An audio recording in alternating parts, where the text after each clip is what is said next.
Argentina iniciaba su organización como Estado nacional. Algunos países como Gran Bretaña ya predominaban económicamente y políticamente en el contexto mundial. Los Estados Unidos se sumaron a este conjunto como la primera potencia económica del mundo en el año 1920. El liderazgo de estos países se debía al gran desarrollo industrial y tecnológico que habían logrado, y esto los lleva a producir una gran cantidad creciente de manufacturas de muy diverso tipo. Sus economías se sustentaron en la organización capitalista de la producción, y para sostener la producción de bienes y aumentar las ganancias, los países industrializados necesitaron contar con más compradores y con mayor cantidad y diversidad de materias primas. La Argentina buscaba integrarse al mundo a través del comercio y contaban con importantes recursos agrícolas o minerales. Se convirtieron en proveedores de materias primas. En 1880 y 1930, el eje de la economía de nuestro país fue la exportación de productos obtenidos en las áreas rurales. Estos se impulsaron y se beneficiaron con el desarrollo de ese modelo agroexportador. La Argentina fue uno de los nuevos mercados demandantes de los productores industriales de Europa y de las inversiones del dinero. Los intercambios comerciales dependían de las necesidades de los países europeos y de los Estados Unidos, que tenían la capacidad de imponer condiciones y de negociar los precios.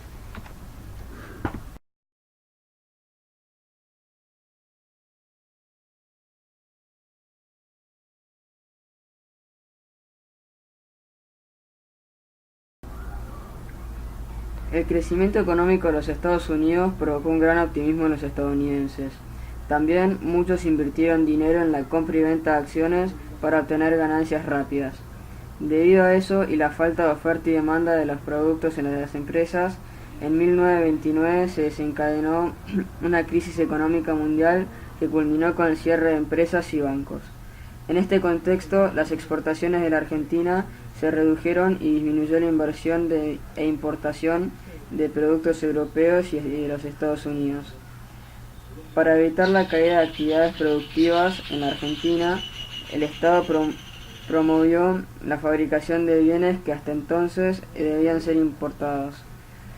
Para eso, el Estado reguló las importaciones y exportaciones de bienes para que crezca el mercado interno. A mediados de la década de 1970, los países de mayor desarrollo industrial comenzaron a sentir el agotamiento del modelo de producción que había dominado las décadas anteriores. Hubo un incremento en los costos de los productos energéticos, en especial del petróleo, necesario para producir y transportar los bienes. En 1973, el aumento del precio internacional del petróleo terminó con la disponibilidad de energía abundante y barata en la que se apoya la producción industrial y de servicios. En este contexto, tomó gran impulso la difusión del pensamiento económico neoliberal. En su esencia, el neoliberalismo postula que los mercados pueden regularse por sí mismos, obteniendo un adecuado equilibrio del orden económico y social, sin necesidad de que intervengan los estados. En las últimas décadas del siglo XX comenzó a utilizarse el término globalización para hacer referencia a las crecientes interdependencias de las economías de los distintos países del mundo. La característica esencial del proceso de globalización reside en que éste involucra prácticamente a todos los lugares del planeta y en él adquieren un gran protagonismo las empresas transnacionales que controlan el flujo de los grandes capitales financieros. Además, este proceso se basa en la presencia cada vez mayor de las innovaciones tecnológicas. La inserción de los países en los procesos de globalización se ha realizado en condiciones diversas. Las consecuencias positivas o negativas que estos procesos de globalización tienen en cada uno de los países dependen, en gran medida, de las condiciones y habilidades que se tengan para diseñar políticas económicas y de inserción comercial que eviten la caída de las condiciones de vida de la población y un desmejoramiento de la integración social. Ante la dictadura militar, el poder económico volvió a concentrarse en unos pocos grupos económicos, los cuales estaban vinculados con los negocios agropecuarios y con los bienes de extensas tierras productivas y grandes empresas transnacionales. Estos se beneficiaron con la posibilidad de llevar adelante negocios con el Estado. Un elemento central para el posicionamiento de estos grupos económicos fue la especulación financiera y el endeudamiento externo. El Estado argentino se hizo cargo de la deuda externa que correspondía a las empresas privadas. Entre los principales justificativos que se ofrecieron desde el gobierno se mencionaba que el aumento de las tasas de interés en el mercado internacional incrementaba las deudas, lo cual llevó a numerosas empresas a la quiebra. Con este argumento, la deuda privada pasó a engrosar las obligaciones contraídas por el Estado sin considerar que los empresarios tenían dinero en el exterior, lo cual facilitó la fuga de las capitales desde la Argentina. El primer gobierno democrático debió enfrentar la herencia de la deuda, la desestructuración productiva, la concentración económica y la caída de los salarios. En diferentes lugares del territorio argentino, la población transforma el medio natural para realizar actividades productivas y satisfacer necesidades. Involucra intereses de distintos grupos o sectores de la sociedad, que a veces coinciden y otras no. En este proceso intervienen las decisiones y acciones de los gobiernos nacionales, provinciales y municipales, que tienen objetivos precisos respecto de qué hacen en los territorios que administran. Por ejemplo, pueden negociar con una empresa para que se instale en un determinado lugar a cambio de otorgarle ciertos beneficios. La vida y las actividades de las personas de un lugar se vinculan entre sí y también con la de la gente residente en otros lugares. Esto se observa claramente en las relaciones que se establecen entre las actividades productivas y los distintos mercados, locales o regionales dentro del mercado interno y los mercados del exterior. Las transformaciones que se producen en los distintos lugares, las relaciones entre ellos, la distribución de los asentamientos, la infraestructura del transporte y las comunicaciones que los conectan entre sí, son factores que evidencian la organización del territorio de un país. A veces se encuentran referencias que definen un territorio como el espacio o el área de la superficie terrestre donde las personas desarrollan sus actividades. Pero el concepto de territorio define más que eso. Es un espacio o área controlada por una persona, grupo social o autoridad de gobierno. Este puede ser propiedad privada o propiedad estatal.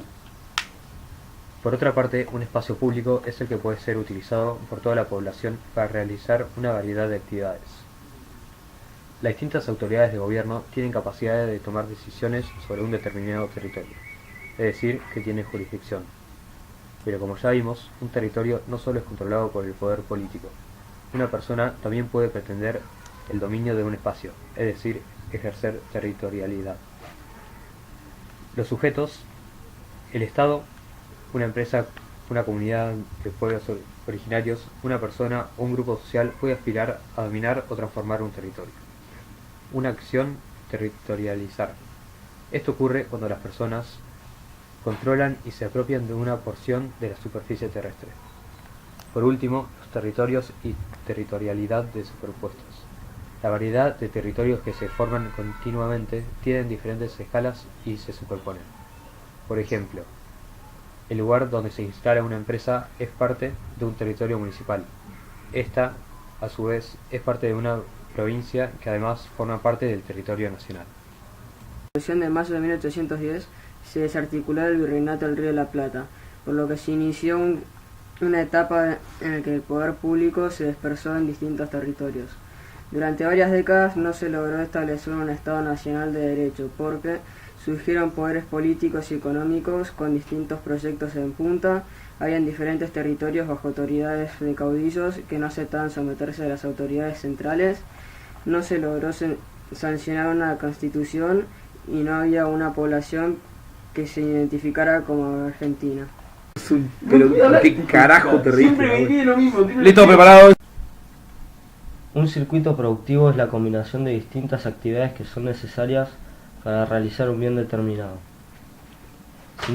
Se inicia con las actividades primarias, la extracción de recursos naturales y la obtención de materias primas. Continúa con el transporte de los productos primarios hacia los centros de consumo o las fábricas para elaborar bienes secundarios. En ese caso, luego del procesamiento industrial, los bienes resultantes son trasladados a los lugares de distribución y venta. El circuito llega a su fin cuando el producto es consumido. El concepto de circuito productivo nos permite diferenciar las distintas etapas de la producción, observar qué actores intervienen en ella y cómo se relacionan entre sí. Las acciones de una fase modifican a la otra. La producción desarrollada en las provincias pampeanas ha sido la más importante de la economía nacional históricamente. Con ella se afianzó la entrada de la Argentina a los mercados internacionales a través de las exportaciones de carnes y cereales. La cercanía a los principales puertos y la calidad de las vías de comunicación le dan una posición de ventaja con respecto al resto de las regiones del país.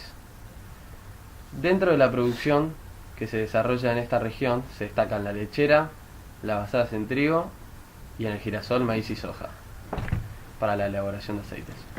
La cadena láctea conforma uno de los complejos agroalimentarios más importantes y dinámicos dentro de la economía argentina.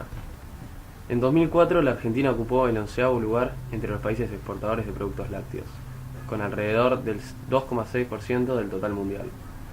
Hacia 2005 ocupó el tercer puesto a nivel mundial. Las situaciones de desventaja para los pequeños productores tamberos empeoró a partir de la década de 1960, cuando comenzaron a incorporarse nuevas tecnologías al sector, con lo que aumentaron los costos de producción. Todo esto dio como resultado una disminución del número de los pequeños y medianos productores que no pudieron sostener su producción frente a la competencia. Entonces se fue dando una mayor concentración económica en manos de un reducido número de grandes empresas nacionales y transnacionales. En nuestro país, el cultivo de caña de azúcar se localiza sobre todo en las provincias de Tucumán, Salta y Jujuy. El 40% del azúcar que se destina al mercado interno se consume como tal. El 60% restante es utilizado como insumo industrial. Si bien la provincia con mayor producción es Tucumán, tanto el rendimiento de azúcar por hectárea como la relación producción-ingenio favorece claramente a Salta y Jujuy, donde no solo existen ingenios de gran dimensión, sino también grandes productores primarios que utilizan modernas tecnologías. El contexto es diferente en Tucumán, donde la actividad es desarrollada por pequeños productores cañeros con poca disponibilidad de tierras y de tecnologías.